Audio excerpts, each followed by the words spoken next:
Nelson Show. You're rocking with the most awesomest.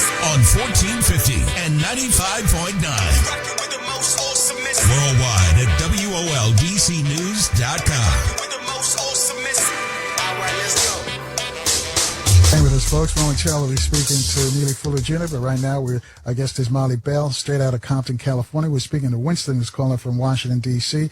Winston posed a question before he stated his other question. He posed a question for us about what does Ukraine have? I'm just going to tell him Ukraine's got titanium, it's got manganese, it's got iron, it's got mercury, it's got shale oil, it's got a bunch of natural resources, coal reserves. It's 7th in the world, 4th for natural resources, 2nd in Europe, 10th in the world for titanium. So there's a lot of stuff in the ground in the Ukraine. That's what they're after. But Winston, I'll let you finish your question for Molly Bell. Before he finished, Carl, I just want to also add, Winston, that Ukraine got a lot of good borders that are right next door to countries that the United States are allies to. Go ahead. Winston? Have we lost Winston? No. Can you hear me? Oh, yeah, we can hear you now. Go ahead. Okay. My personal opinion is this. You know, Barack Obama, whoever gets in there, Kennedy, whoever gets in that office as president, there's nothing but a figurehead. The principalities of darkness tell them all what to do. We live in a plutocratic, racist oligarch. You know, they control everything. These presidents don't make no decisions, and they tell these presidents to stand down when they want to carry out their globalist agenda. That's why I don't believe in none of this crap. It's a bunch of nonsense. So, you know, Putin and China both got money over here in banks and properties, and we're not going to attack them. And we definitely not going to mess with China, because we will have a nuclear war. I believe a nuclear bomb will blow this place up, and it won't be none of the countries that you think it would be, because this country got to pay the price for doing all the dirt that they've done.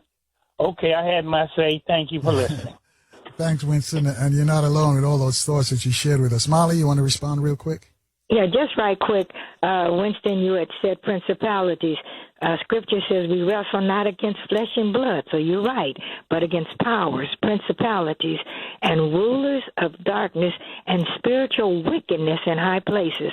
So since we wrestle against those, that's who our struggle is. And so now that we know what we have to fight against, I think we could beat them. I think we could, if we don't believe that we can beat some of these, the principles, rulers of darkness, spiritual wickedness and stuff in high places, then why even wake up in the morning? So on my team, and for those who believe it, and just by you calling in, Winston, thank you for bringing that, because then you make us think about what do we need to do when it appears that everything is just about over. All right, and we're just about over, Molly. So before I let you go, any parting words you want to share with us? Okay, first of all, I just want to say hello to Neely Fuller, because, you know, he was out here and we have his book. I just called it The Code, because the title was real long, and I love it, and I love the things that he have taught. And one time he came on your show, Carl, back in the days, and he says that black people, you know, we shouldn't come together unless we come together for a purpose. And I thought, that's not fair, Neely Fuller. And then he went on to explain. He says if a man comes over to work on another guy's car and to talk about that, then when he sits down and they don't work on the car, they go and eat and have coffee, then the man might say, your wife look nice, or this and that, and then some mess starts. And so he just says that when we come together for a purpose and fulfill that. And that's one of the codes for us working together. If we're going to call in for that purpose and do it. And every day, Carl, you do this. I close it. Let me just say, if you'd like to get in touch with me, the best way to do it is on my landline, 310-639-5441, or you can email me at, it's a kind of long, Molly, Mollie, Bell, Bell, and then 6 numbers, 12 2514@gmail.com. And I'm going to close Carl before, when you go to Neely Fuller, tell him I said, hey, all you prayer warriors out there, you know what you've got to do. You've got to keep fasting. You've got to keep praying because the struggle continues. But always, to God be the glory. Thank you, Carl. All right, thank you, Molly Bell. And she mentioned Neely Fuller Jr. is coming up next. Neely Fuller, how are you feeling, sir? I'm still learning. And that's good to hear, folks. That's what Neely always talks about, still learning. You know, Neely, Molly Bell just left, and she said that one of the things you talked about is that we shouldn't get together unless we have something to say, something constructive. And you also mentioned that for the victims of racism and white supremacy, and that would be just about all of us. Correct me if I'm wrong in saying anything. And you mentioned that there are 10 basic stops that we should not do. Can you go over those for us? Yes, I can. The 10 basic stops. They are, I'll have to read them from my book here. Just as soon as I can find them here. I have them here. Yeah, because I think it's important that our people know what the 10 basic stops are. Well, they are on page 254 of my basic textbook for victims of white supremacy, the 2016 edition, not the old edition of 1984, but the 2016 edition. And I should have it here just in a minute. Okay, take your time, don't worry. Because we need for you to explain, too, who are the victims of racism and white supremacy. If that includes every non-white person, every single non-white person on this planet, maybe you should explain that to us. Is every non-white person on this planet a victim of racism and white supremacy? Yes. I mean, either they are or they aren't. Now, that's a flat statement. And everything in what I call the counter-racist code, you always tell the truth. I mean, no cuts, no corners on the truth at all. And it must be, first of all, you deal with the truth. Whatever that truth is, no matter whose feelings get hurt or anything like that. Otherwise, don't even say that you're trying to solve the race problem, because that's the first thing you have to have. Now, what is truth? Truth, according to the code, is that which is. Like we might just say, tell it like it is. Whatever it is, whatever that truth is, that's the first thing you get straight. You just don't say something to make people feel good. That's never the objective, a feel-good feeling. You can take drugs and feel good. You can get cocaine and feel, a lot of people say you feel great, you feel good for a little while anyway, but that's not a problem solver. I mean, feeling good temporarily on some type of artificial high is not the objective for anybody on the planet, nor should it be that. But, so that's out. Solving a problem is what's in. Does it solve a problem in the most constructive manner? That is the only thing each and every black person, non-white person on the planet should always be really centering their focus on each and every day, every time he or she makes a move of any kind in a conversation or anything. Does it help to solve a problem in the most constructive manner? And it's either yes or no. Mm. And you want a constructive result. That's how you know whether or not it solved the problem in the most constructive manner. You got to produce those two words. Every move that a black person makes, no matter how small or how big, each and every day, going on a trip, anything, did it produce a constructive result? And if it did, what was it? Now, everybody should be able to answer that question. If it didn't produce a constructive result, it's buying into the concept and the practice of helping to support the system of white supremacy. which is what you are supposed to be trying to eliminate and replace it with a better system. And that system, logically speaking, would be a system of justice, which means guaranteeing that no person is mistreated and guaranteeing that the person that needs help the most gets the most constructive help. Now, having said that, I have page 254 before me here in the 2016 edition of the Counter-Racist Code book, authored by myself, the updated version of the 1984 edition. Number 1, these are the 10 stops.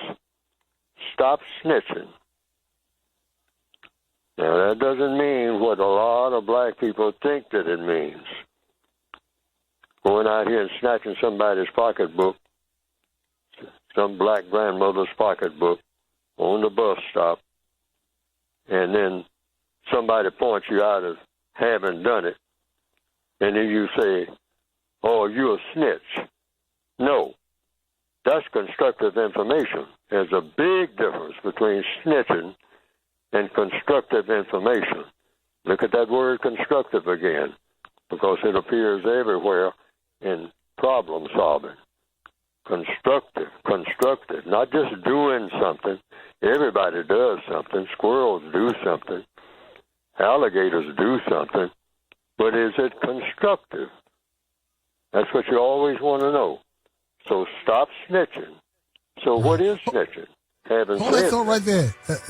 I'll let you go into it because you explained it differently than I thought you would. So I know some people are thinking the same thing. So when we go back, I'll let you expound on, the 10 basic stops that we should do as victims of racism, white supremacy. You mentioned snitching. We'll get into that next on FM 95.9 and AM 1450.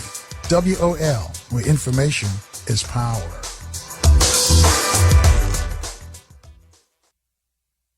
Listen to The Carl Nelson Show on Alexa. Thanks for rolling with us, folks. I guess it's Neely Fuller Jr. Hey, you got a couple of friends, call them up and tell them that Neely Fuller is on the radio, and they'll thank you because I'm sure they're going to learn something. It's talking about racism, white supremacy. And again, you've got to listen very keenly. It's not one of these kind of shows that you can listen and be doing something else. You got to stick your ear all the way into the speaker to understand what Neely is saying. He uses logic, cause and effect to prove his point. And he says that we're all victims of racism, white supremacy. Non-white. If you're not white, you're a victim of racism, white supremacy. It's just there are 10 basic stops that we should practice. We should stop at least. And you start off with snitching. So it is giving us an example about young guys snatching an older woman's purse, older black woman, grandmother, and then we point him out. He says that's not snitching. So Neely Fuller Jr., I'll let you pick it up from there. Well, I say quite a bit of it on page 254 and 255 of the textbook for victims of white supremacy. But the summation of what I just said a while ago, what snitching is, and then I'll say what is not. When you're given constructive information to anybody, that's not snitching. And what is constructive information then, see, because you got to define all your terms. So constructive information means, yes, if someone does harm, and this is to sum up that thing about snitching, anytime anybody does harm to someone else, deliberately, that produces a non-constructive result, that is not snitching. That is giving constructive information, and it should be done immediately. Like, for instance, if somebody kills somebody anywhere on the planet unjustly, you're robbing a person or stealing from a person. A person tries to keep themselves from being robbed or being stolen from, and so you kill them. And somebody points you out as the killer. That's constructive information. Anywhere in the world. And our bottom line on the whole thing about that. Anytime anybody does any kind of harm to someone when that harm should not have been done, everybody on the planet should know two things. did it and why. And they should know it instantly. They should know that the technology should get to the place where everybody knows immediately. Not 15 days from now or 48 hours, as some television program talks about. No, they should know who did it right the moment it was done. Not only that, I'll add to that, because I'm talking about this snitching thing. If it's a black person that did it, harmed someone who should not have been harmed, it wasn't justified for that person to be harmed any kind of way.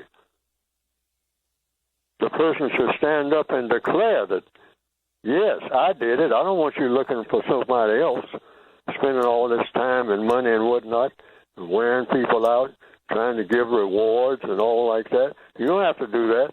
I did it. And if I get a chance, I'm going to do it again.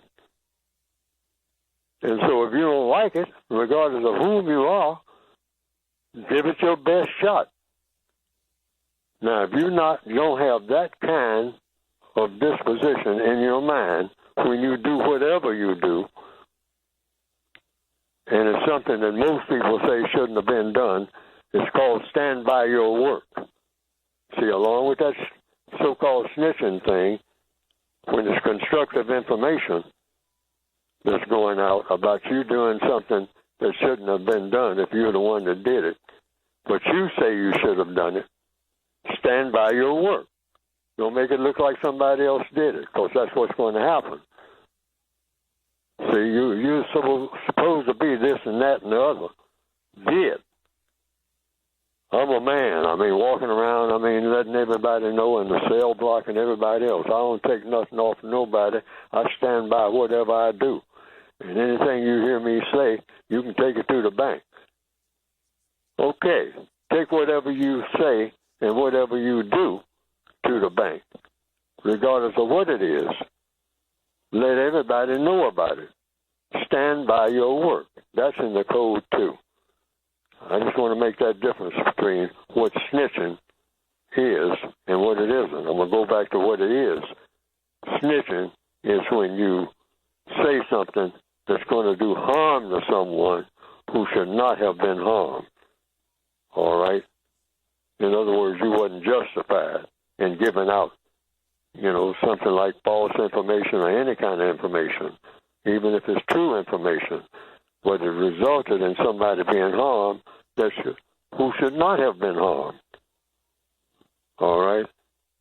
So snitching is, that's what snitching is. So its code says stop snitching. So I'll move on now. I hope that I cleared that up. You did. Okay, so stop name calling. And to name call a person by any name other than the name or title that the person chooses to be called and or chooses to call himself or herself. In other words, regardless of circumstances anywhere, never, ever, under any circumstance, call anybody, Uncle Tom or whatever it is you call them. Don't do it unless the person asks you to call them by that name, even if the name is changed every day. The person comes into the office or comes down to the warehouse and say, my name is Jimmy Lee Jackson in the morning, and in the afternoon, I'm Kenyatta. So you look at the clock. If you're going to honor what the person told you to do, the person is entitled to be called by any title. Doesn't make any difference if the person is white or non-white. Don't give anybody a name or title ever that they didn't ask to be called by, SOB or whatever. The N-word, no, according to the code. Now, suppose somebody calls you a name. The code still says, it's still code. Code don't change. You still don't call anybody by any name except what the person is doing the name calling, the person, rather, that's listening to the name wants to be called. Anytime you call anybody by any name or title, it's always a name or title that the person wants to be called. Now, if that same person calls you something that you don't want to be called, so what? That's what I mean by discipline. That's what I mean by taking command. That's what I mean by being coded. See, when you have a code, you stick with it. It's rigid. It don't move. It doesn't change, except when it needs to be changed, because if it needs to be changed, that means it wasn't code in the first place.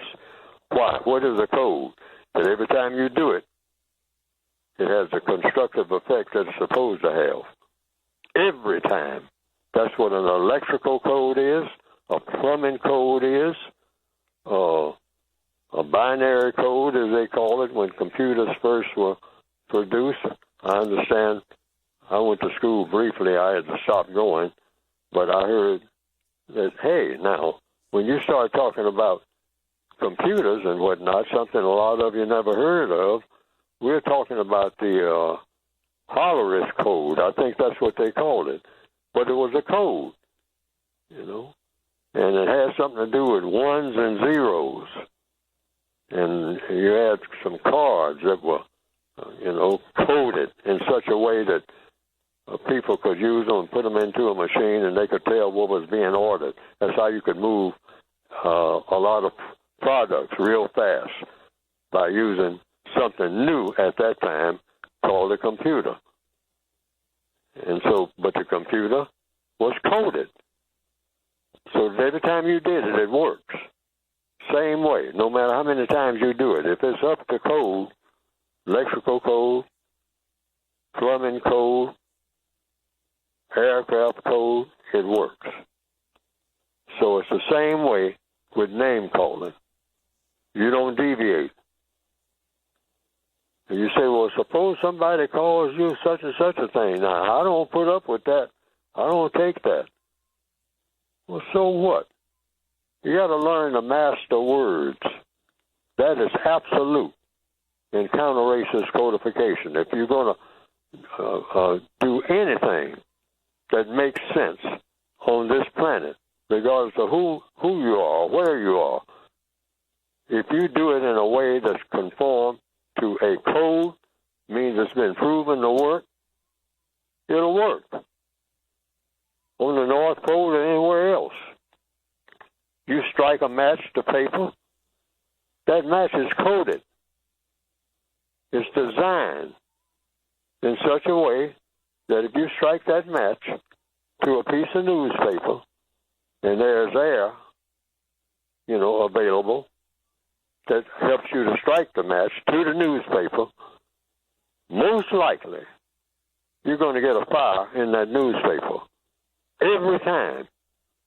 Once you put that match to that newspaper and the match is on fire. Now, that's been proven over and over again. What black people need is a code that does not fail. We haven't even started to work on one. We depend on how we feel. Feelings change every 5 minutes. The white supremacists laugh at that. That's why they've been laughing all the time. Because black people always talk about, well, that's how I feel about it. Yeah. And they'll say, yeah, that's how you felt about it at the time you did what you did, too. And you know what? Life in prison on account of your feelings. Well, I don't feel about it that way now that I did then. Well, you said you were going by your feelings. That's what you relied on. That's what all you black people rely on, talking about your feelings. Your feelings were hurt, okay? No, that ain't code. The white supremacists have a code. That's why they're successful at what they do. They got things that they do and things that they don't do, and they stick with it, regardless, rain or shine. And that's why you have a thing called white supremacy. And you have black people crying about it. Because we're going about, crying is showing your feelings. Right. Hold that thought right there, Neely. We got to take a short break. Folks, I hope you're enjoying what you're hearing. I hope you're understanding it, too, because he uses logic, cause and effect to prove his points. He says we've got to stay on code. The other folks, they have a code. They stay on code. Wherever they are on this planet, they stay on code. 800-450-7876. Raise your hand by dialing those numbers. If you've got a question for Neely, we'll take your calls next on FM 95.9 and AM 1450. WOL, where information is power. .com. Listen to the Carl Nelson Show now on our free mobile app. Thanks for staying with us, folks. Our guest is Neely Fuller Jr., discussing the code. He's going to explain to you what is a code. Also says that there are 10 basic stops that victims of racism and white supremacy should practice in speech and or in action. And he's going through them one by one. He started with snitching, stop snitching, and stop name calling. So, Neely, I'll let you pick it up from there. Yeah, well, that's what I was talking about. That's name calling. That's number 2 on the list of the 10 stops that black people must practice in thought, speech, and or action if we're going to have the kind of world that we want. And in that process, replace the system of white supremacy with the system of justice. That's what everything is supposed to be about, including Black History Month. If we're not coming up with something that's designed to replace the system of white supremacy with the system of justice, then we're not doing anything but playing games and having a feeling contest. So stop name calling. That's code. Somebody calls you a name, so what? Let them put it on banners and put it all, as you enter the city. I mean, they can have it in Times Square. The biggest N-I, the N-word in the world, and they have your name on it. And they got it in flashing lights in Times Square. And you should look at it and not run and hide or get mad or start throwing things and screaming and yelling. You'll say, well, somebody went through a very big effort to put my name in lights in Times Square, even though it was to call me by the N-word. Well, have fun with it. And in fact, if you want to make every sign in New York City or Paris or at the next Olympic Games, put up the same kind of sign and see if I'll flinch. That should be the mental condition that we're in, rather the kind of mental condition we're in now, which is sorry. I mean, we pay attention to things that really don't matter at all, but we'll make them matter, and then to our detriment. So that's just a summation of that name calling. Now, number 3, stop cursing.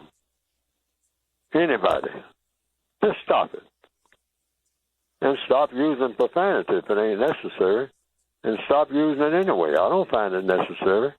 I can say whatever I want to say. I don't use not any curse words.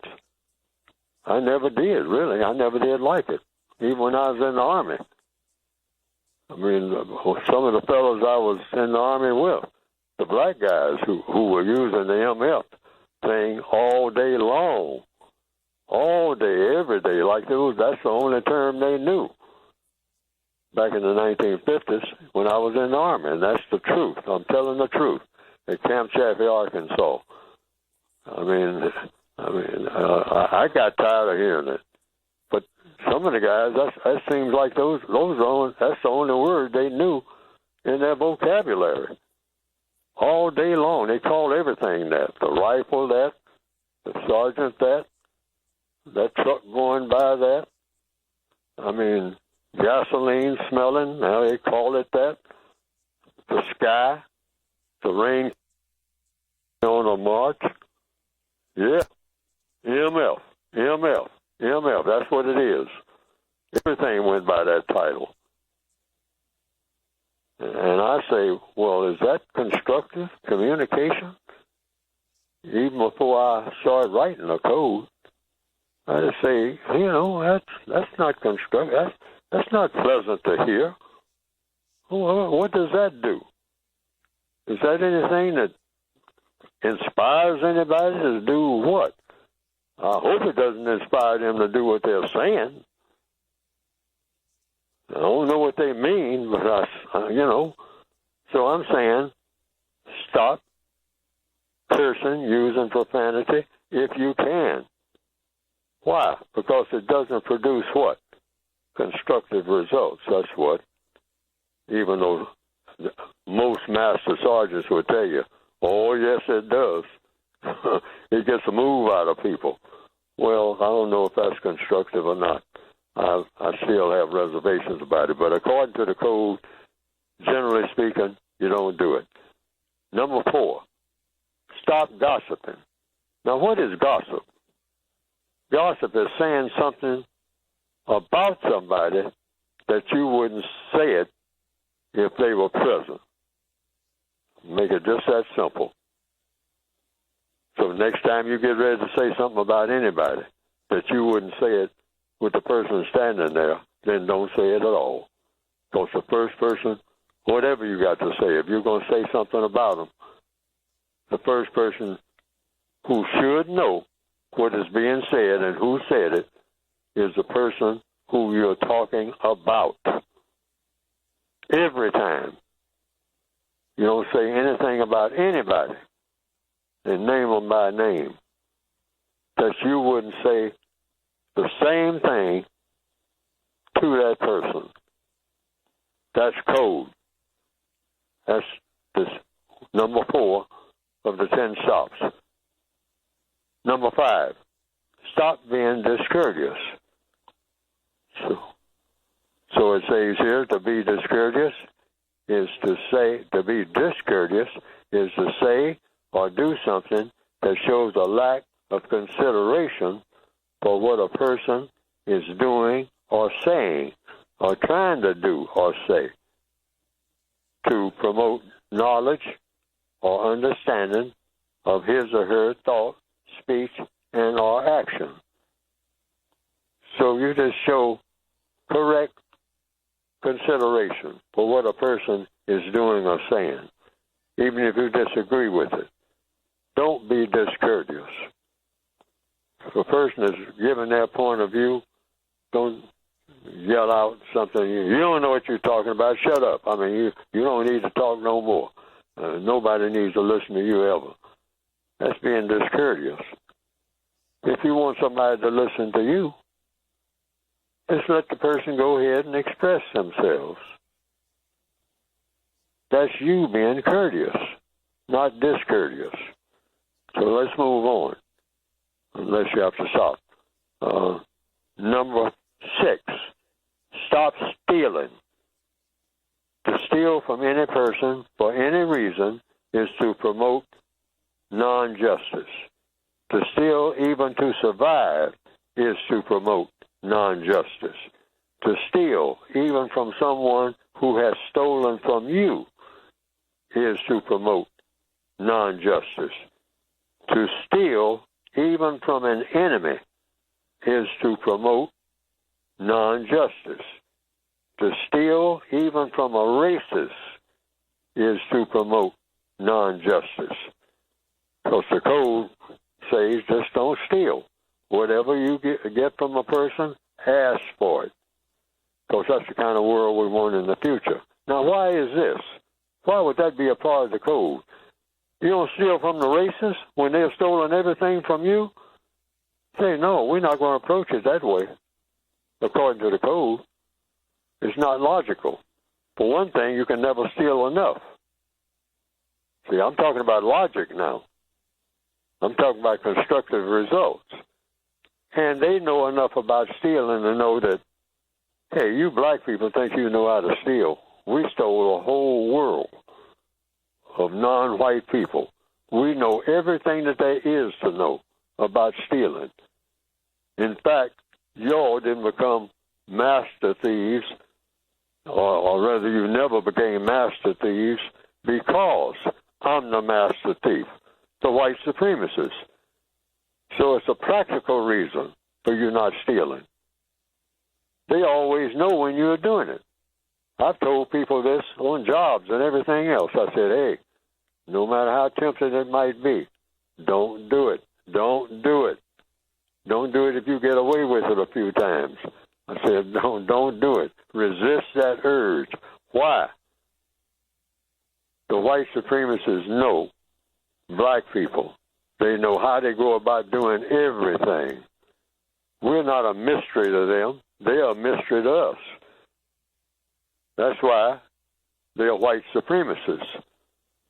That's why we are begging them for houses and education and all like that. They're not begging us for anything. They already got it and will take more because they have a code for doing it. And they've been in that business a long time, the business of white supremacy. So stop stealing and stop robbing for the same reason. Now, that's covered on page 256 and 257. And I can say 258, which is where stop robbing is. It's for the same basic reasons as the stealing. A person who robs has the same basic intentions as a person who steals. Anybody who will rob will steal. Neither robbing nor stealing helps to produce justice. A person should not rob for the same reasons that he or she should not steal. Whomever robs or steals should be known to everyone in the known universe every time. Right. Hold that thought right there, Neely. We've got to take another quick break. Folks, 800-450-7876. You got questions about what Neely Fuller's talking about, the code? Reach out to us and we'll take your calls after the short break on FM 95.9 and AM 1450. WOL, where information is power. The Carl Nelson Show, now available on iTunes. And thanks for rolling with us, folks. Our guest is Neely Fuller Jr. We're talking about racism, white supremacy. You know his tone.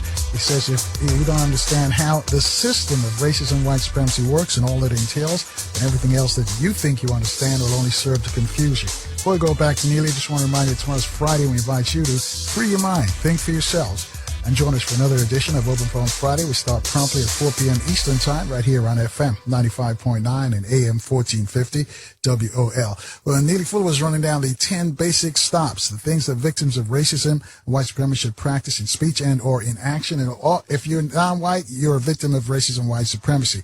Neely, I think we stopped on, was it number 7 or was it number 8? Number 7, robbing. Another thing about robbing is you threaten a person to do bodily harm to the person. That's the difference between robbing and stealing. Stealing is you take something when nobody's looking. Robbing is when you're looking at the person that you're going to take it from, and you threaten that person with bodily harm. Now, when you rob, if that person resists the robbery, the person who is doing the robbing is most likely to do what? Kill the person that they're robbing. That's not what they started out to do, but that's what's most likely to happen because the person just might resist the robbery. So now you've gone from robbery to murder, and that happens real quick, and it happens all the time. Black people have a reputation for it behind the white supremacists, which is where we learned a lot of it from, okay? But the white supremacists murder, steal, rob, do it all on a world scale. They can rob people under the guise of what? Something called war, and say it's all legit. And they even have what you call legitimate war and illegitimate war. And they'll call the illegitimate war crimes. But anytime you do some harm to someone unjustly, like the harm that the white supremacists do to black people, they not only declare war, they will enact war and have done it and made all of the non-white people on the planet prisoners of war and never released them from it. That's why we still have something called white supremacy. Everybody's in that prison who is non-white on planet Earth. The evidence shows, like a part of the code is, it says, never believe anything that Neely Fuller says. Check it out yourself. Look at your own experiences. Look at where you are right now. Look at what you have to go through every day. And first of all, when anybody says anything, including Neely Fuller, hey, don't believe it. Check and see if it's what? True. And I just had to throw that in. So I completed that. I had a lot more to say. It's in the book. But I'm going to try to move on here. Stop fighting. That's number 8. People should not fight as long as they can talk to each other. And they should talk to each other in such a manner as to minimize conflict and to better produce justice.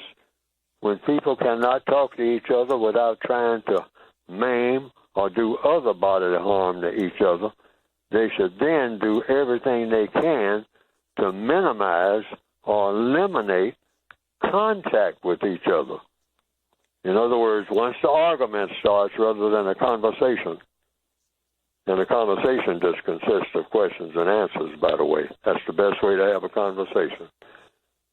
But when you start name calling and all like that, that'll lead to a fight. And, the name calling will lead to an argument, and the argument will usually lead to some type of fight. And that's not constructive, because that's not what you should start out to do. You could have had a fight without opening your mouth to start fighting. To start swinging on a person at the bus stop, at the subway, or anything. Just walk up and hit the person for nothing. But if you're going to have a conversation to try to solve a problem, have a conversation. So that's why there's no need to fight when you're having a conversation. And the only time you fight is when you are protecting yourself. But stop fighting each other about something that's said, because you don't say anything that will start a fight. And if someone wants to argue or something like that, you let them know right away. You don't participate in arguments. You participate in a conversation, and then you tell them the difference. An argument is designed to win arguments. A conversation is designed through questions and answers to solve problems. We have to learn that and make that a part of our code. The difference between an argument and a conversation, and the mechanics for doing so. All you have to do is just, I always tell people, stay in the question lane. Every question has an answer. So if the conversation is just about questions and answers, I'm talking about avoid fighting now. Stop fighting. But if your conversation is about questions and answers, regardless of what the answers are, and you lead to the truth, it won't satisfy everybody. It may not satisfy anybody when the questions are finally answered. But it will have been a conversation and not a fight, and it will have solved a problem. Because all problems are solved through what? Questions and answers. Throughout the entire universe, it's never been done any other way. All problems have been solved. Problem of getting to the moon and back. Questions and answers. You have to start with a question. Looking up at the moon. What is that? What is that? And then 1,000 years pass and they say, I wonder if we can work out some way to get there. That's a question. The first question, 10 million years ago, was what is it? What is the moon? That thing is just hanging up there and it ain't attached to nothing and all like that. And, you know, and then somebody say, I wonder if there's any way to get there. That's the second question. It probably took him 10,000 years to get away, or maybe 2 million years to ask the second question. Because people are curious, but sometimes not curious enough. Curious people get things done. Okay. But let's stop fighting. Okay, so we covered that. Now let's move forward right here real quick. Stop killing. Exception. When forced to do so in direct or and correct defense of self and others, and or major possessions or property, or except when forced to do so through the enactment of maximum emergency compensatory action. And that compensatory action, that's discussed in the book, or rather explained in the book in great detail. So I don't even bother with that when I'm talking on the radio or in a seminar even, because it's too detailed, because it has to do with what? Something very serious. And what is that something very serious? When it comes to killing. One person kills another. That should be under very exceptional rules and very codified, very minutely codified, every detail, what the circumstances must be, other than self-defense. Now, self-defense, all bets are off. All right, you just defend yourself any way that you can from a person that's just coming at you with an axe. I mean, you don't even have time to drop all the packages, that you got in your hand. So you defend yourself as best you can by running or repelling the aggression. If you're licensed to carry a gun and all like that, and the person is swinging at you with an axe and they swung and missed the first time, they're not supposed to be standing that second time. They're supposed to go down. Now, that's the law of the universe. Always obey the laws of the universe when they have a constructive result. So that's stop killing. Self-defense is always, but any other circumstances must be very fine-tuned, codified. And that's explained in the textbook for victims of white supremacy. I don't go any further with that because it comes under maximum emergency compensatory action, a term that I made up to describe that particular action. But it's very special circumstances. Number 10, stop squabbling among yourselves and asking the racist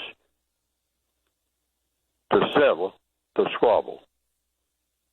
And that's kind of self-explanatory. Yeah, that'll go back to the having a conversation, the name calling and all like that. Just don't do that. And you don't usually get into squabbles. Don't contact people at all unless you have something constructive to say or do. Now, that'll be painful for most black people, because black people all day, when I say contact, I mean by phone even.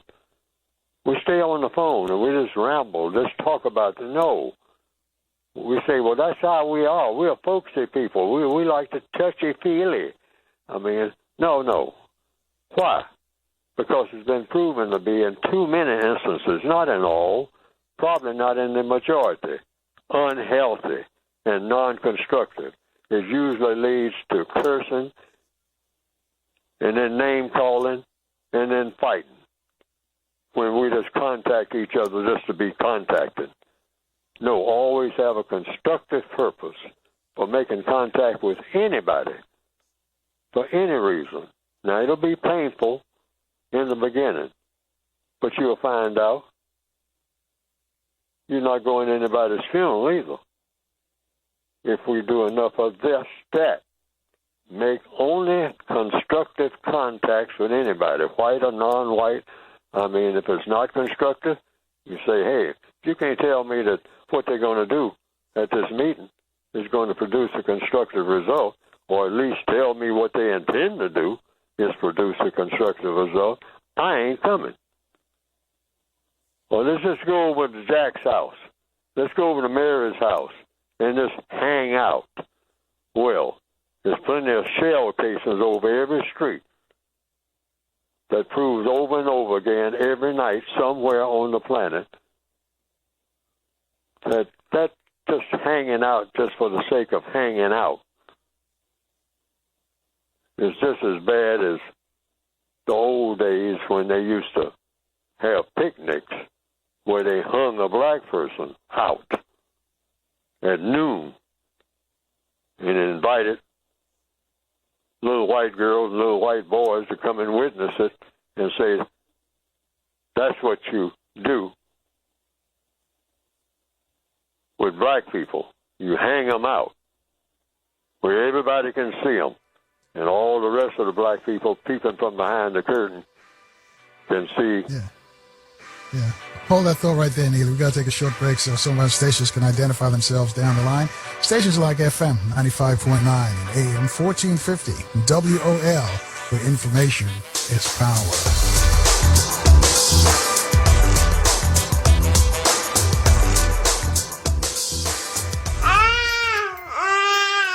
WOL, Washington, D.C. W240DJ, Washington. 95.9 WMMJ, HD3, Bethesda. WKYS, HD3, Washington. WPRS, HD3, Waldorf, and worldwide at WOLDCnews.com.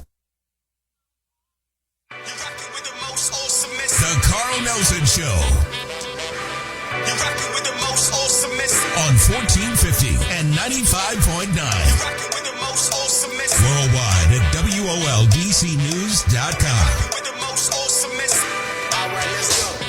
Thank you for staying with us, folks. Our guest is Neely Fuller Jr. Still time to call up a couple of your friends and tell them that Neely Fuller Jr. is on the radio discussing his tome on racism and white supremacy. Says if you're not white, then you're a victim of racism and white supremacy. He just read off 10 basic stops that the victims of racism and white supremacy should practice, and that's in speech and or action. Neely, I'll let you finish up on number 10. That was, you mentioned stop squabbling. Well, that was the last one. Stop squabbling among yourselves and asking the racists, the white supremacists, to settle the squabbles.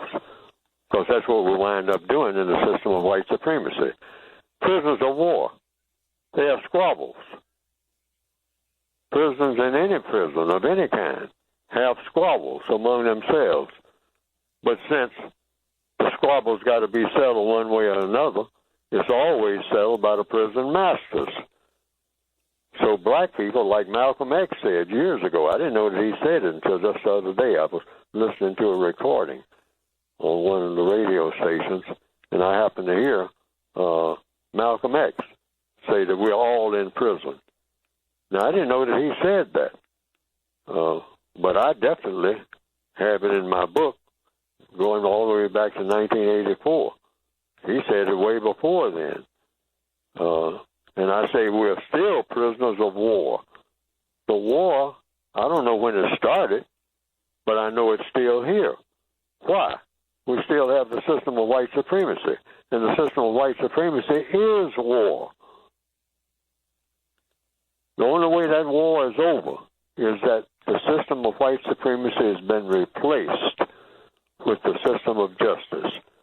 But to get back to the point, number 10, stop squabbling among yourselves and asking the racists to settle the squabbles, because they're the ones, being the prison masters, who will have to settle it if you don't stop squabbling among yourselves. You're in a prison. Prisoners squabble among themselves, and so the wardens say, look, I'm tired of this nonsense. So they come down with that's got more force than any prisoner in there. That's why the prisoners are not out of prison. They're still in. So they knock a few heads together if they have to, or they talk to people, and they get them back in their cells, and then it all settles.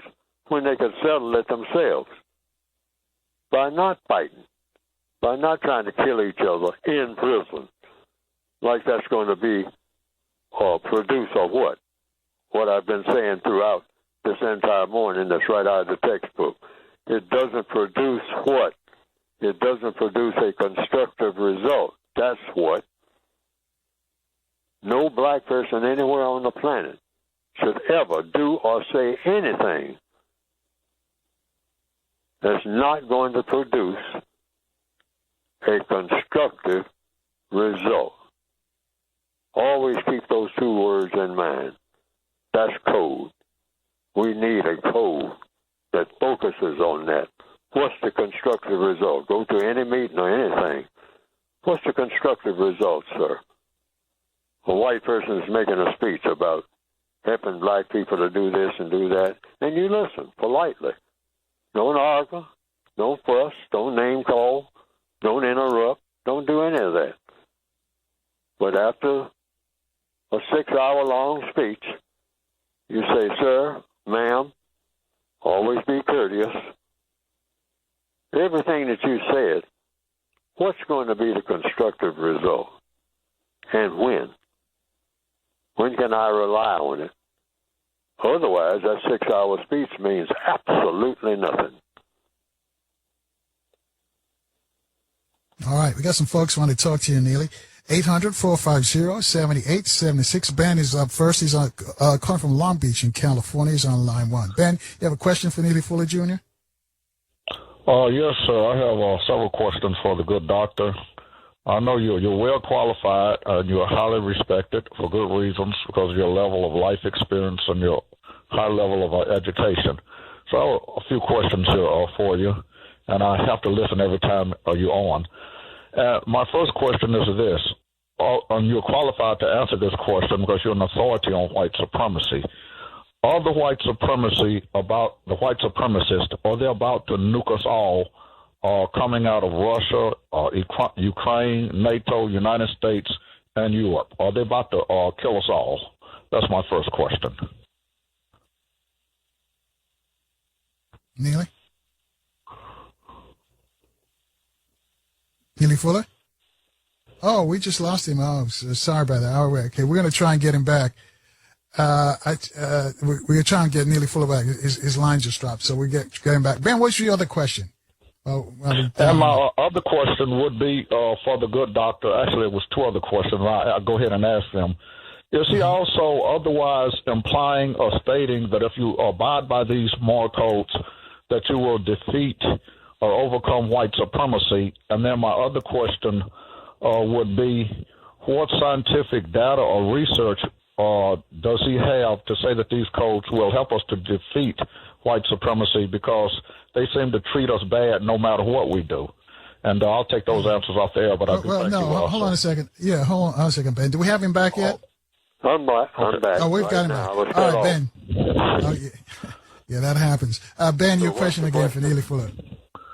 Okay, Doc, I have several questions for you because we recognize you as being an authority on the white supremacy due to your level of life experience and your high level of education. Well, no, I want to say. Well, I want to say this before you get too far. I want to correct something. Mm-hmm. I always have to tell people this. There's only one expert or one group of experts on white supremacy, and that's the white supremacists themselves. I am just a fellow prisoner of war, and my credentials are I am just a victim of the system of white supremacy. These are the only credentials I have. Okay. And so that might clear up your entire question about credentials. However, in spite of that, we do consider you to be an authority on the white supremacy, whether you accept it or not. However, my first question is, are the white supremacists, are they about to nuke us all through this thing emanating from Russia, NATO, United States, and Ukraine? Are they about to nuke us all, the white supremacists? That's my first question.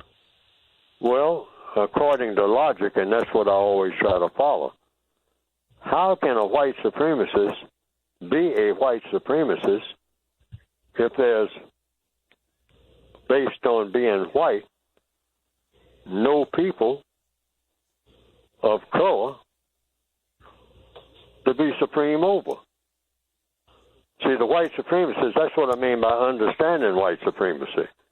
We are the source of, we meaning the victims of white supremacy, of the 3 things that all people want. and we're the source of it for the white supremacists for those three things, because they want the same things that all creatures want, according to what? Neely Fuller? According to logic. And let me list them. They want fun, they want glory, and they want material comfort. And they get those three things by doing harm to non-white people. That's why they make movies about murder all the time. They enjoy murder, and they teach their victims all about murder. They just don't teach them how to get away with it. But Doc, my question is, are they about to nuke us all, the white supremacists? That was my first question. Because this guy over in Russia said that let me answer the question. The code says answer one question at a time. Okay? Right. That way you don't get confusion. No, I thought I was answering the question. The answer to that question, are they trying to nuke us, meaning kill us, exterminate us? I've heard that for years, so I looked into it. And then I didn't see the logic of them doing that. Because if you're a fox hunter, how you going to hunt foxes if you ain't got none? And the white supremacists look at their victims like they're going fox hunting. Tally-ho! They even will feed the victim. They will take care. They will. Old people used to call it fattening frogs for snakes. All right? It's a game with them. Okay, I appreciate that. And Doc, my other question is very briefly. Other two questions is: are you otherwise stating or implying that if we as black people abide by the codes in your book, that we will overcome and defeat white supremacy? That's exactly what I think. But it has to be done each and every day throughout the planet by a quantum number of individual persons. And that's what I call eroding the system. A lot of people use terms like revolution and all like that. I don't use that term at all, the word revolution. In fact, I have a word guide of words to use, words not to use, just as suggestions, because everything that I've written in the code books is a suggestion. Okay. Well, and Doc, my last question. Use only if it works for them. And Doc, my last question is this. What scientific data or research do you have that says your code will work? Because it seems that no matter what black people do, they will always be mistreated or killed by the police, or if they have a cell phone in their hand or are reaching for their license. So what scientific data or research would you have to say that your code will actually work? Ben, hold that thought right there, because we got to take a short break as the big show rolls on from Radio 1's flagship station. We're on FM 95.9 and AM 1450 WOL, where information is power.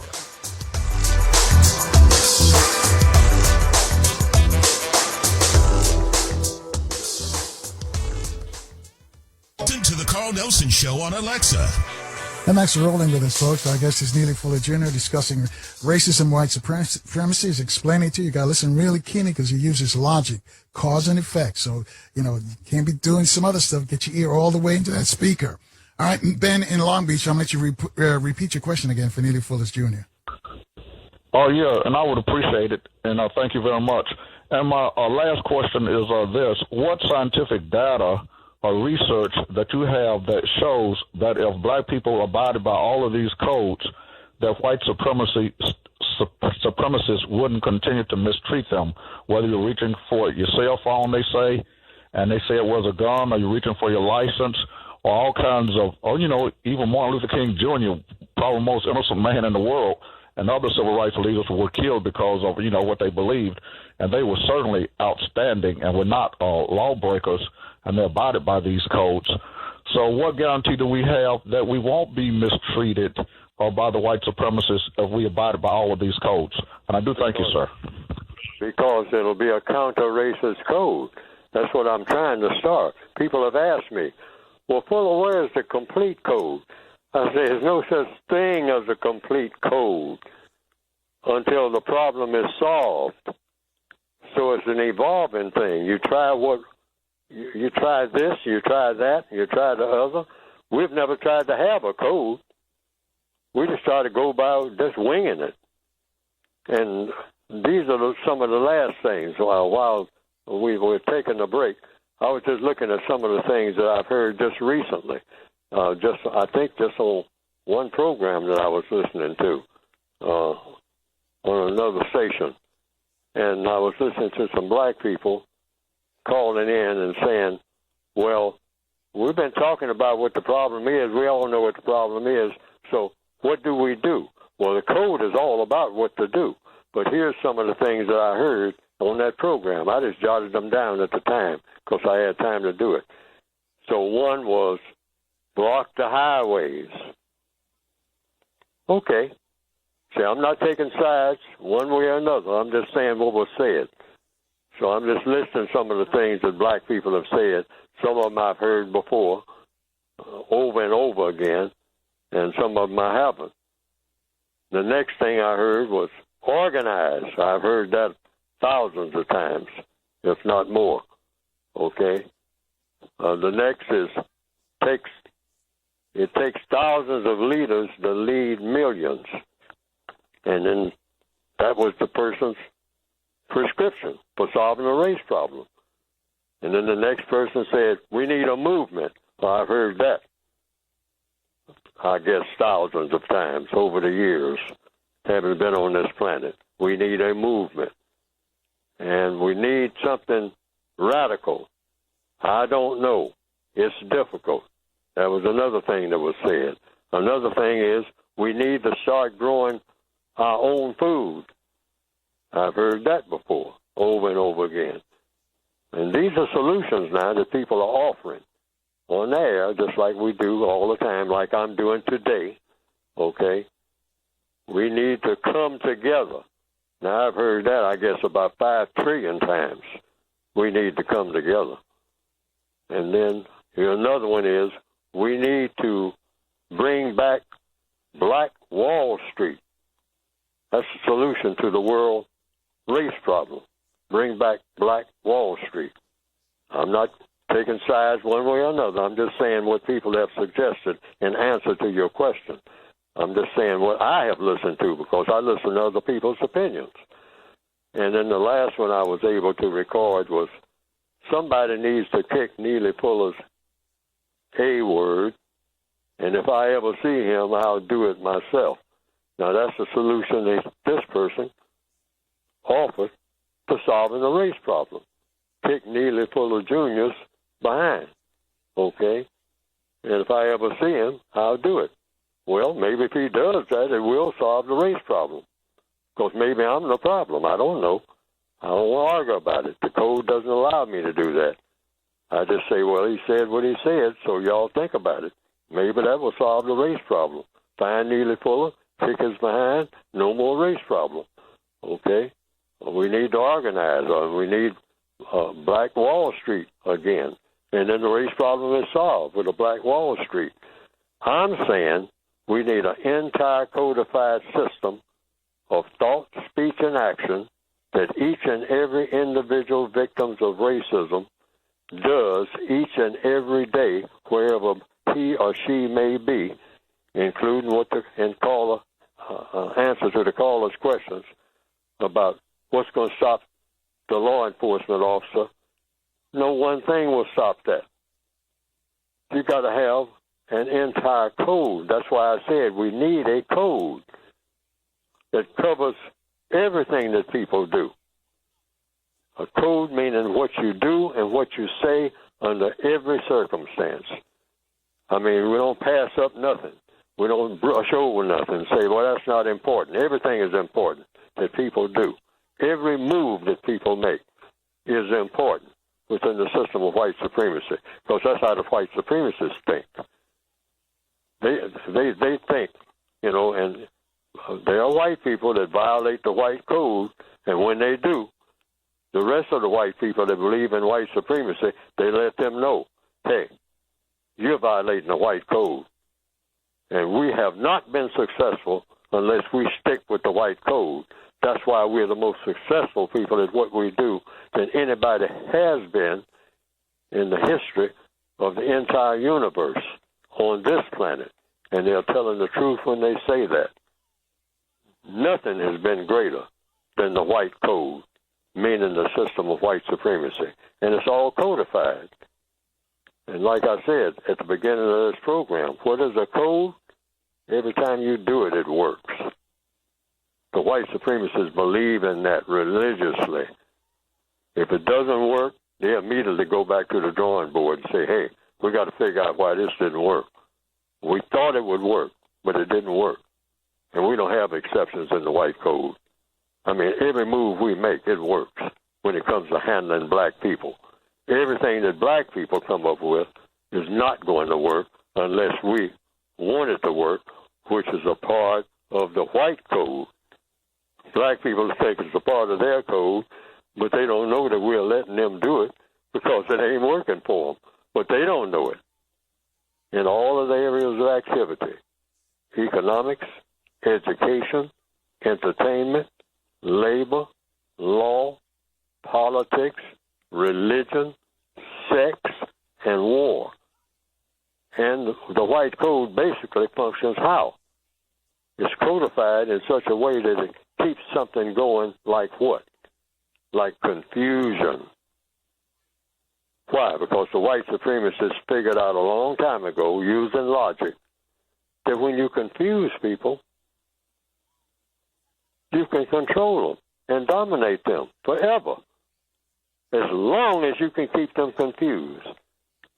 And so black people got a reputation. You see cartoons of black people going way back, showing black people doing what? Scratching their heads. Now, that's an indication of what? A person scratching their head? A picture of a person scratching their head, what do you usually think about? The person is trying to figure something out. Now, why is the person trying to figure something out? Because that person is confused. So the white supremacist said, just keep those black people confused. Tell them one thing, do another, then come back and tell them something else, and wink at each other while you're doing it. And they go off thinking that they heard something. Because we are the masters of words. We can turn them upside down with words. And they don't even know what we did. They stand right there looking at us. And we just cut their throats. But we did it with words. We did it with words because we are codified. We know what our words mean, but they don't. Because we have a white code. They don't have a black code. They don't have a counter-racist code. That's why we can practice racism against them forever. They think that MF will get them out of a pair of handcuffs. That's the way the black people think. In answer to the caller's questions a while ago. They think that 15 MFs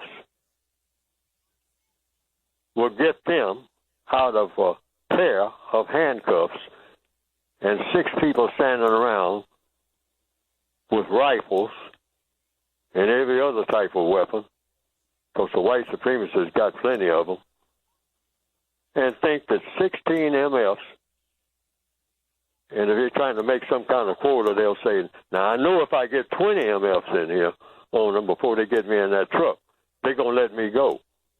Now that's what you call modern black logic. Why? Because that's what you see happening over and over again too many times. Now you say, well, that ain't true most of the time, and that may be true. And I believe that it's not true most of the time. But I'm saying, if they're going to kill you, they kill you anyway. So why make it worse?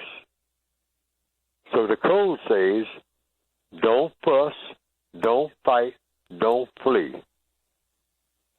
And definitely don't start doing no name calling, talking about what your rights are. Don't fuss, don't fight, don't flee. Why? You're a prisoner of war. Act like it. Anybody that's ever been captured in a war knows you don't open your mouth about nothing unless you get a rifle butt in it and expect one. You should expect that. Black people don't expect that. After seeing the brutality and whatnot over and over again and the killing, we do all our crying at the funeral.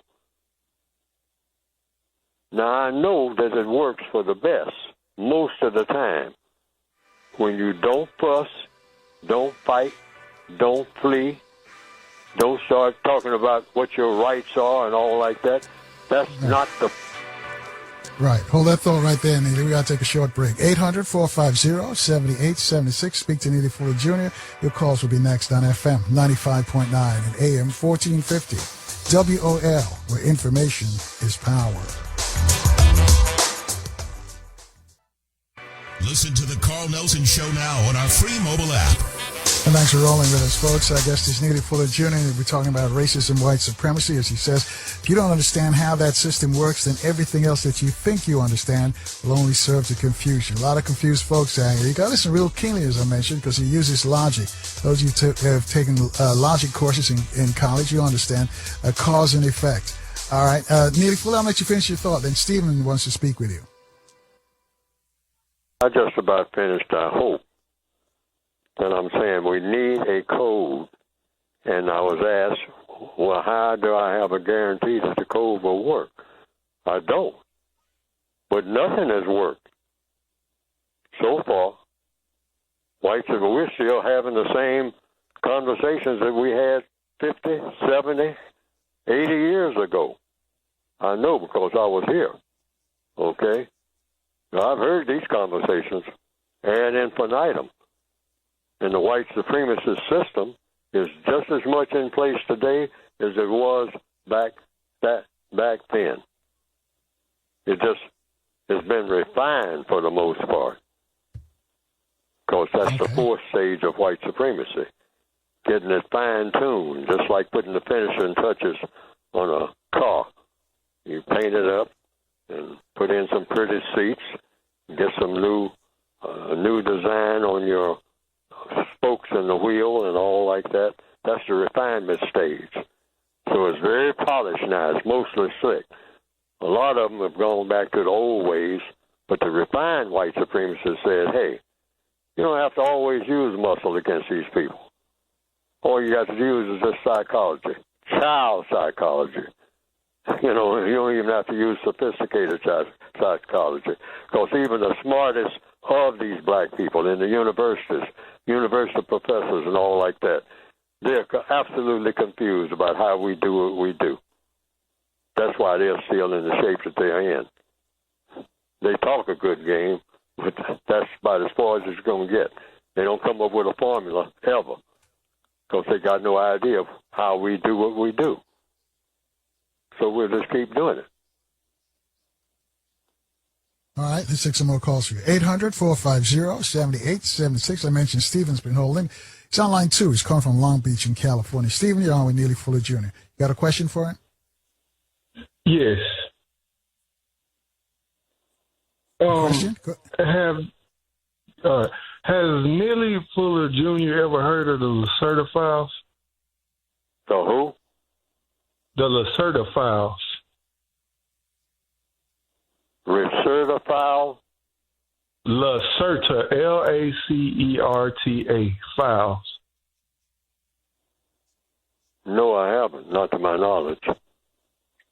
I thought it would be something very interesting for you to check out, since a lot of people are intrigued by it, but they're very confused, and I think you would be one of the only people that can make the perfect sense out of it if you find the time to look into the 2-hour file of it. What does it do? What is the purpose of that file? It's an alleged alien interview that was a warning over 20 years ago, and I heard you talk about white supremacists and how they feel about trying to find other people and aliens and stuff and kill them. And I would like for you to check it and just see what you think of it, about how everything was broke down in the interview and what the intentions were from both parties and stuff. Well, I appreciate you giving me that information as a reference, but I can't guarantee that I can get around to doing it, because I got so much on my plate. All right. Thanks, Stephen. Thanks for your call.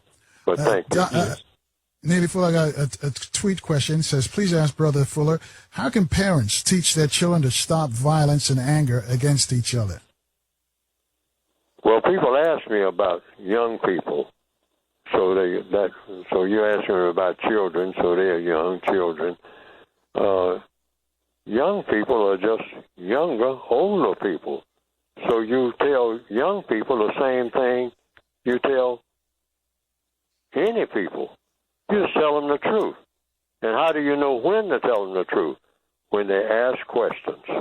Now, that's the best answer I've come up with over the years. Because people ask me, well, what do you tell young people? I say you tell them the truth about anything that they ask about.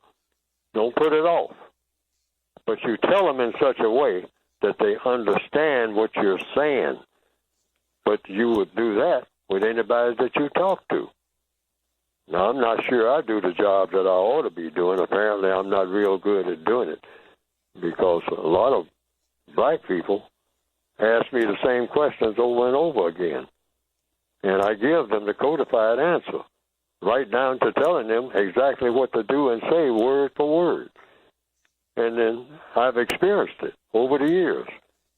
Then the very next week, some of them, one-on-one, for people that I've run into, they'll say, I'd like to ask you a question, Fuller.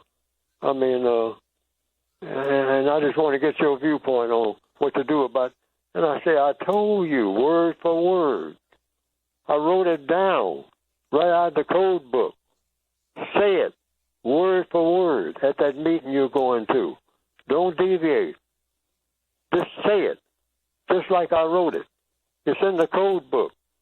But I took a piece of paper and wrote it out for you. And did you do that? No. I said, now you're coming around asking me the same question. Now, sometimes these are people that I knew very well, to an extent. No such thing as a person knowing anybody well, all right? How deep is a well? But I just want to say that's a part of the code, too. But I'm saying these are people who I somewhat have associated with. And that's why I know that black people are usually, when we're talking, and that's something else I found out, because I've done the same thing. I'm guilty of the same thing. We wait to talk rather than listen to what's being said. But when it's a matter of life and death, we listen very intently. Like somebody who's, going through the electric chair. Now, I mean, for the first time, they listen to the lawyer. But before then, they would just, yeah, man, I heard you. Yeah, and give a high five, and that's the end of it. Until he comes back that second time, and they say, man, my appeal came in, and that appeal turned out they got some more evidence, man, and they got me scheduled for the electric chair. And the lawyer said, did you do what I told you to do, word for word? Because, see, a lawyer got to be codified. Or he ain't going to be no lawyer long, or ain't nobody going to hire him. It's the same way with us, because we're all lawyers, because we have to deal with law. So you better be an excellent attorney for yourself. That's what code is about, being an attorney for yourself. Kind of rare. Got some more folks want to talk to you. 800-450-7876. Denise is on line 3 calling from D.C. Denise, you're on with Neely Fuller Jr. Yes. Hello. First of all, I want to say that I agree with what you said about the 10 codes. And when you, as you were going along, what came to my mind was the 10 Commandments. Because I personally told my daughter, who's fully grown, when she was a teenager, if you ever don't know how to live your life, you don't have a sense of direction, I told her to refer to the 10 Commandments. So basically, I just feel you flipped it. You just broke it down to simpler terms. And I basically feel it's a code for life to keep us alive as black people among one another, not causing harm to each other. And as you said, in a way to conduct yourself, if you find yourself in a compromising position with white supremacists. That being said, speaking from as an emotional black woman, personally, I feel like... Denise, do us a favor. Can you put in a question for him so he can respond? I really don't. I agree with what he said. So I really don't have a question. Well, I'm getting ready to get to a point where he may have a comment to make about what I'm getting ready to say. The last thing that I wanted to say is I personally feel that separating from this nation, becoming a nation within a nation is the answer to white supremacy. That is what I feel personally, and I guess I would like to know your opinion on that. All right, that's the question. Thanks, Denise. We got to take the break? Oh, we got two. Do we have to take the break? All right, go ahead. Neely Fuller, can you want to respond to her? We're going to take a break. They said we got 90 seconds. Thanks, Denise. Thanks for your call. Okay, no, I just recommend the code be practiced each and every day by each individual. And you select whatever works for you as an individual. That's what I think is the solution to the problem. Now, I've heard as a suggestion, like I read off a list of suggestions that people had made before, just a few minutes ago in this interview here. So, but I have my own suggestions. Well, hold that thought right there, Neely. I'll let you. Yeah, I'll let you explain that on the other side. Your suggestions. Thank you, Denise. Again, thanks for your call. Folks, you can join us at 800-450-7876. Speak to Neely Fuller Jr. Your calls will be next on FM 95.9 and AM 1450 WOL, where information is power. Bill Gillespie. The Carl Nelson Show, now available on iTunes. Thanks for staying with us, folks. I guess it's Neely Fuller Jr. We're discussing his tome on racism, white supremacy. You've heard it before. He claims if you don't understand how the system of racism, white supremacy works, and all that it entails, and everything else that you think you understand, will only serve to confuse you. Now, I mentioned you got to listen real keen because it uses logic, cause and effect to prove his points. Before we get back to him, let me remind you that tomorrow is Friday. Of course, you know that. And we invite you to free your mind, think for yourself, and join us for another edition of Open Phone Friday. We get on the way at 4 p.m. Eastern Time right here on FM 95.9 and AM 1450 WOL.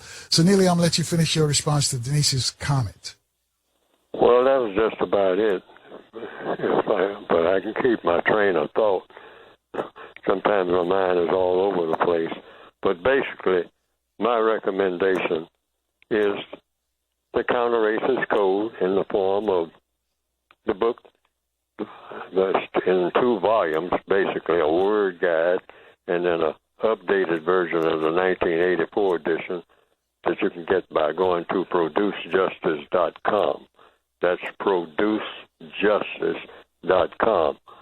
And you can, all the information for ordering the volumes that I'm getting my information from that I wrote is in there.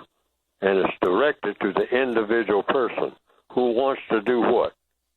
I mean, first of all, you have to be centered on what it is you want to do. So my book is not supposed to be of any value to anybody unless they want to replace the system of white supremacy with the system of justice.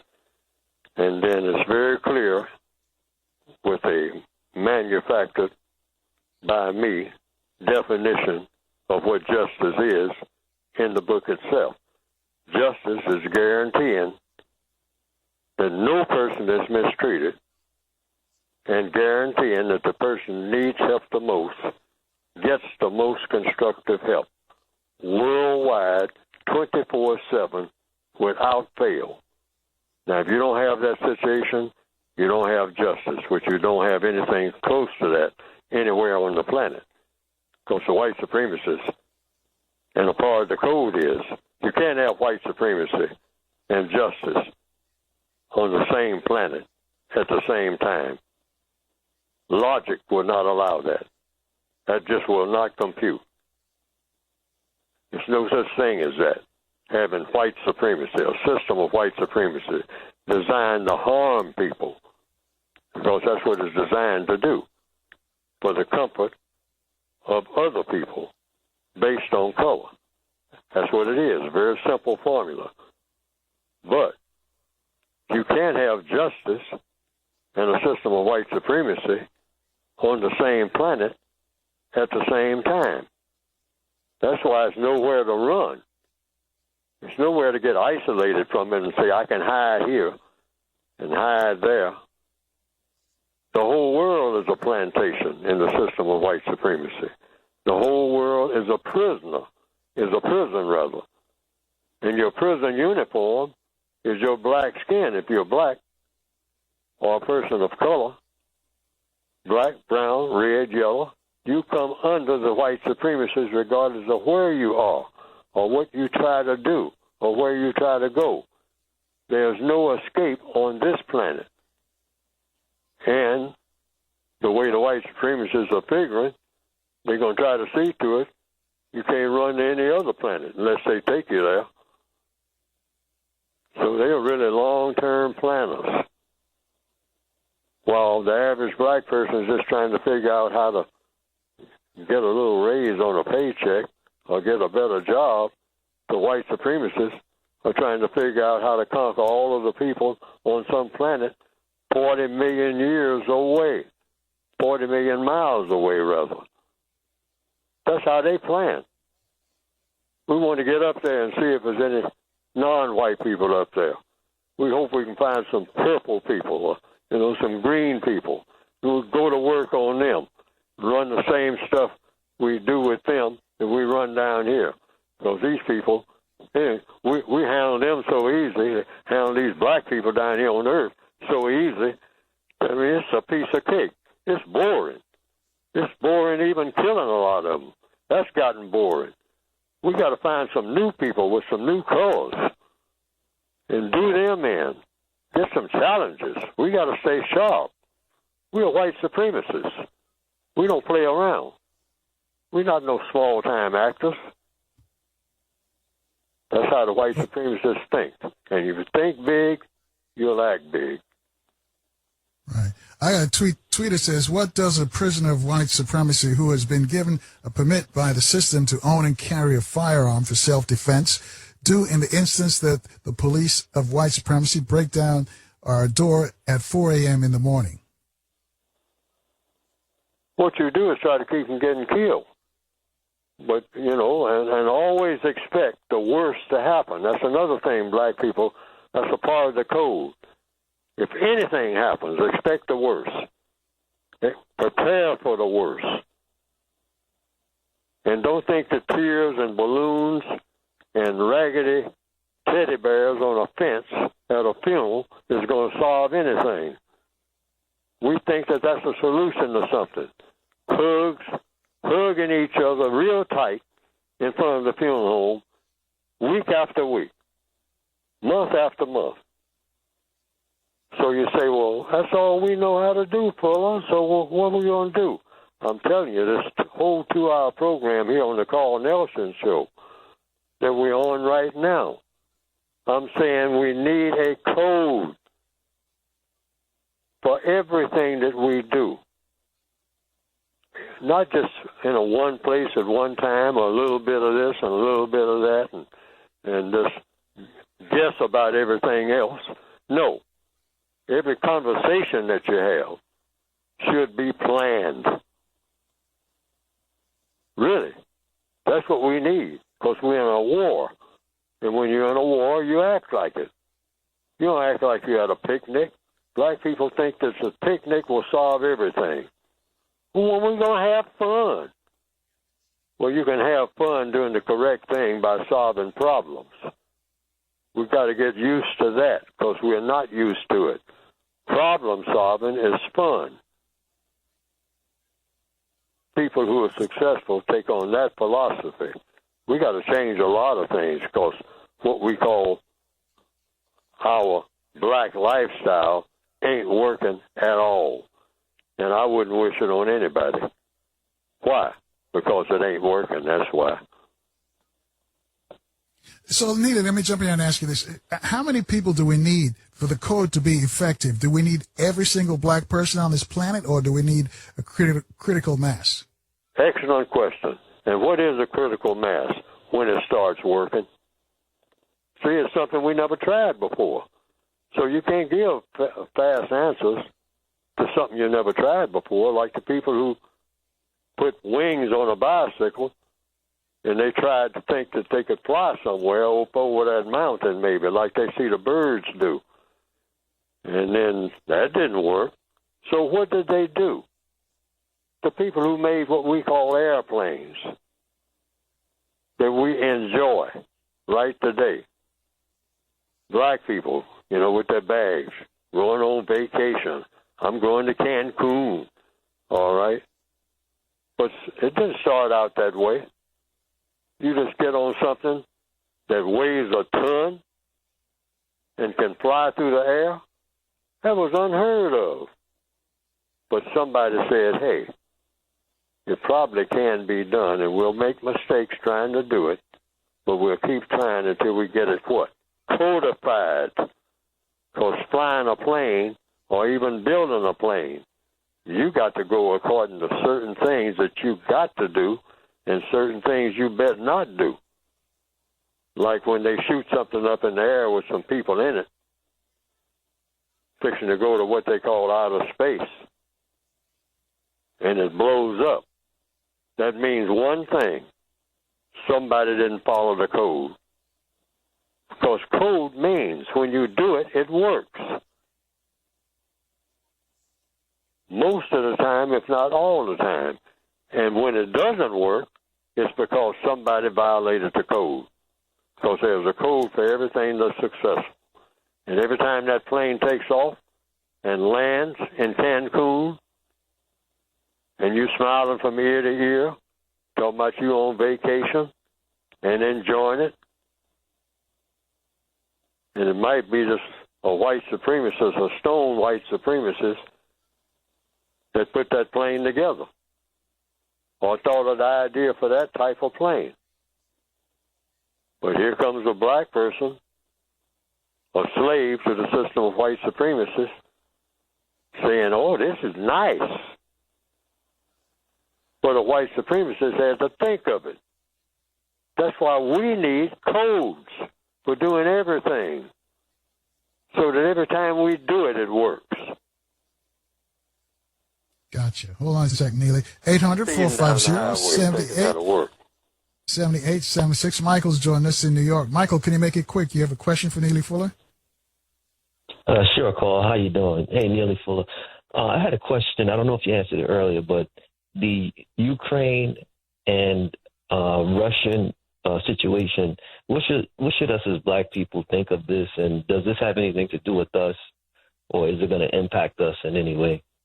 Everything has to do with everything on this planet, and probably even in outer space, because the weather comes from indirectly from outer space and all like that. So it comes down to, what is it? So in answer to your question, everything is connected. So the only question that black people have to have in that Ukrainian situation is that, in what ways does it help or not help to replace the system of white supremacy with the system of justice? When I was looking at television today, and I was looking at what was reported to be going on in the Ukraine. And because I try to always think of how to codify everything, I say, now, Fuller, in answer to your question, I tried to come up with the answer myself. I say, now, what's the best way to look at this? And I came up with just that. In what ways, directly and indirectly, is what is happening in Ukraine and Russia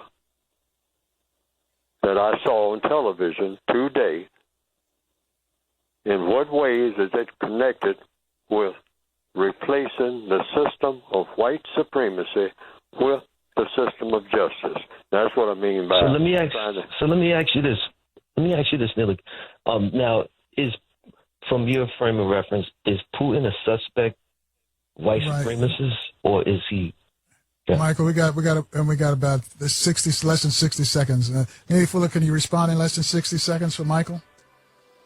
Yeah, I mean, but he had another question, and we probably don't have time for that. No, but I'm just saying, that's as far as I can take it right now. But it goes to show you how your mind works when you're thinking about code. You look at anything that's happening and say, now how does this help or hurt? Right, and we got to cut it right there. White supremacy. Thank you, Michael, for your call. Thank you, Neely Fuller, for sharing all that information with us. Folks, as usual, we're late. We got to run. Stay strong, stay positive, and please stay healthy. We'll see you tomorrow at 4 o'clock right here on FM 95.9 and AM 1450. WOL, where information is power.